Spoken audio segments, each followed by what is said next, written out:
හරි ලස්සන විස්තරයක් තියෙනවා. අනුරාධපුර යුගයේ මට මතක හිටියේ තිස්ස වෙන්න ඕන ලස්සන ස්වාමීන් වහන්සේ නම හිටියා. උන්වහන්සේ රුවන්වැලිසෑය වඳින්න එනකොට පැත්තම එළියයි. පැත්තම එළියයි. මොකද්ද ලස්සනක් උන්වහන්සේ. රාජ සභාවේ හිටිය තවත් ඇමති කෙනෙක් මුළු රාජ සභාවටම ලස්සනයි. රජුරවන්ටත් වැඩිය ලස්සනයි. මිනිස්සු කල්පනා කළා සංඝයා අතර තිස්ස ස්වාමීන් වහන්සේ ලස්සනයි. ඇමතිවරු අතර අර ඇමතිතුමා ලස්සනයි. මේ දෙන්න එක තැන තියලා බලන්න ඕන කවුද වැඩිය ලස්සන කියලා. ඒ නිසා ස්වාමීන් වහන්සේ සෑමලුව වඳින්න එන වෙලාවකම අර ඇමතිවරුන්ගේ යාළුවෝ ටික ඇමතිතුමාට කිව්වා යන්කෝ පොඩ්ඩක් ළඟ ඉන්න අපි බලන්නම් ලස්සන. ඇමතිතුමාටත් ආස හිතුණා කවුද වැඩිපුර ලස්සන කියලා බලන්න. උන්වහන්සේ ඇමතිතුමා රුවන්වැලිසෑය මළුවට ආවා. ස්වාමීන් වහන්සේ පැම් පහසු වෙලා අලුත් සිවුරු පොරවගෙන මල් වට්ටියක් කරන් රුවන්වැලිසෑයට වැඩියා.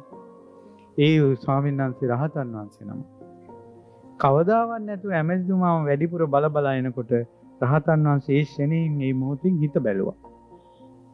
ලස්සන කවුද කියලා බලන්න එන්නේ. ඒ රහතන් වහන්සේ මේ මොහොතේම පෙර ජීවිත බැලුවා. මීට කලින් බුද්ධ ශාසනයක ඒ ස්වාමීන් වහන්සේ පන්සලක හාමුදුරනවා. උන්වහන්සේ අතුගගා ඉන්නකොට හවස පන්සලට ඇවිල්ලා සීයා කෙනෙක්. එතකොට අර සීයා වටේ පිටේ කැරකෙනවම අර ස්වාමීන් වහන්සේ කියලා මේ සීයේ ඔන්න ඔය කොළ මං අතුගාපු කොළ ටික අයින් කරලා දාන්න. අර ස්වාමීන් වහන්සේ අතුගාපු මළුවේ කොළ ටික අයින් කරපු පින්බලෙට තමයි මෙයා මේ ලස්සන වෙලා ඇමති කෙනෙක් වෙලා තියෙන්නේ.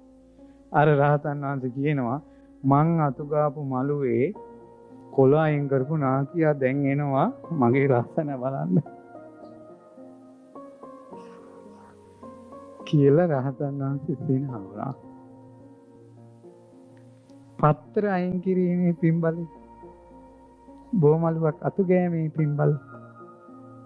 ඔන්න කොල්ල කෙල්ල ඉන්නවා ලස්සන අඩුයි කුරුලෑ වැඩි කිකිය අතු ගාපල්ලකො බොමලු.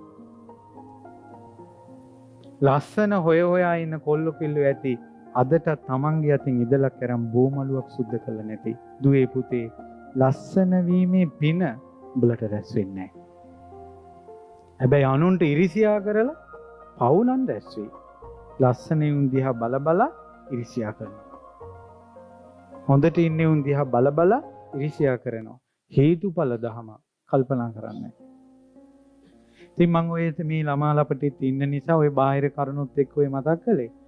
මහා සමදේ තමයි චිත්ත විසුද්ධිය පිණිස. රාග දේශ මොහ දුරු කිර ගැනීම පිණිස.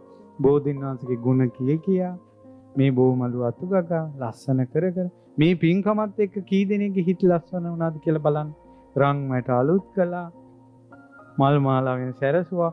ඇතුළ ලස්සනට පොදලා නමට එනකොට නාමල් වට්ටියක් හම්බ වුණා. මම පොතක දැක්කා මේ පරගොඩ වෙහෙර නාමල් වලින් නිතර පුදනවා කියලා. මොකද්ද දන්නේ වටේ නාගස් වැඩිපුර ඇති. නාමල් පුදන වෙහෙරක් කියලා මම පොතක දැක්කා. ඊට පස්සේ රෝස මල් ඇතුලේ අතුරලා සුවඳ පැන් වඩලා වටේ පහන් දැල්වලා රම් පාත්‍රවල පුදලා හිත නරක් වෙලාද ඒ හිත ලස්සන වෙලාද? හිත ලස්සන වෙලා. අද පන්සල ලස්සන වෙලාද කැත වෙලාද? ඒ හිත නරක් වෙච්ච නිසාද හිත ලස්සන වෙච්ච නිසාද? මෙතන තරහෙන් බැන ගන්න හිටියනම් මේ මළුව ලස්සනද? නෑ.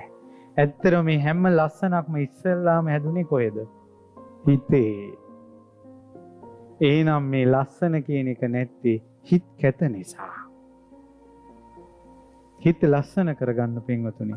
චූටි දූල පුතාලා පුංචි කාලේ ඉඳලා පින් කරන්න. මට මේ බණ කියනකොට මතක් වෙනවා. සමහරවිට මටත් මහාන වෙන්න පිනක් ලැබෙන්නේ නැති මෙන්න මෙහෙම. මං ගෙදර ඉන්න කාලේ ආසම දේ තමයි බොමලුවේ වල් ගලවන එක. දන්න කාලේ ඉඳලා කවුරුවක් ගලවන්නේ නැහැ. බෝධිනාථගේ මළුවේ වල් ඉවනවා. මං හරි ආසයි අතින් ගලවලා අවසානයේ වල් නැති බොමලුව දිහා බලන්න. මං හිතනවා සමහරවිට මට පොඩි කාලේ මහාන වෙන්න පුළුවන් මේ පිනට වෙන්න ඇති කියලා. පින් කරන්න. කුසල් කරන්න. හිත්වල කෙලෙස් නැති කරගන්න.